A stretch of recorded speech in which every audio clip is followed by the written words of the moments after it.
part of spiritual development is to recognize the satanic tendencies that characterize you and to fully wrestle with them and to integrate them. That's the thing. It's not so much to cast them away, it's to transmute them. And you can see the difference between people who've done that and people who haven't, at least to some degree, because people who haven't integrated the shadow at all are naive.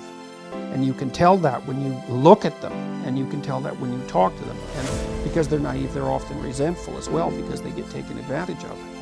And someone who's integrated that more, they're dangerous in the martial arts sort of way, which is they're dangerous, but they don't have to use it because their presence radiates.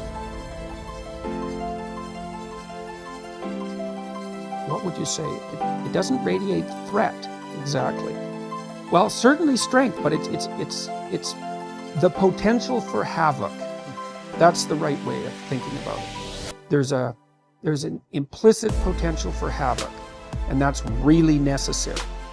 It's one of the things that gives people self-respect. This is an interesting thing about the integration of the shadow, because recognizing yourself as the locus of evil, let's say, actually, in some sense, gives you far more respect for yourself, strangely enough, because the same respect that you might have for a wild animal or even a monster.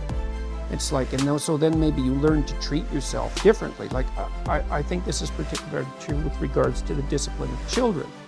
If you know that you're a monster and that will manifest itself in your life, consciously or unconsciously, and if it's unconsciously, it's not good, then you become better at disciplining children. And the reason for that is that you don't want to expose them to your dark side. And so if they behave and don't provoke you, which means they'll also behave for other people, then the monstrous part can stay in abeyance, and then that's great. But if you don't understand yourself as capable of wreaking havoc, and that can be the kind of havoc that unfolds over decades, right? Because if you're going to abuse a child, it's the primitive form of abuse is the physical abuse. The sophisticated form of abuse is the continual undermining of the child's courage across perhaps their entire life.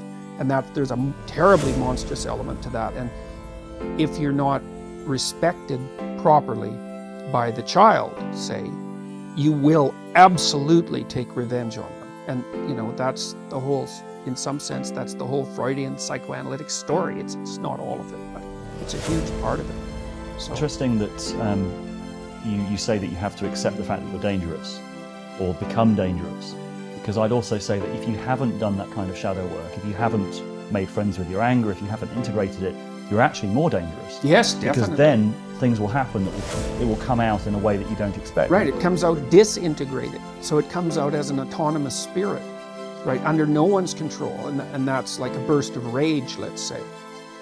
When you hear about a mother who's done something terrible to one of her children, that's the reason, is that she's just been laid off, maybe she went out and had too much to drink, maybe she's hungover, she's angry and lonesome, and she's overwhelmed by the responsibility of the children, and she has a child who's tested and she doesn't know how to limit it. And one day the child tests at exactly the wrong time, and it's like mayhem.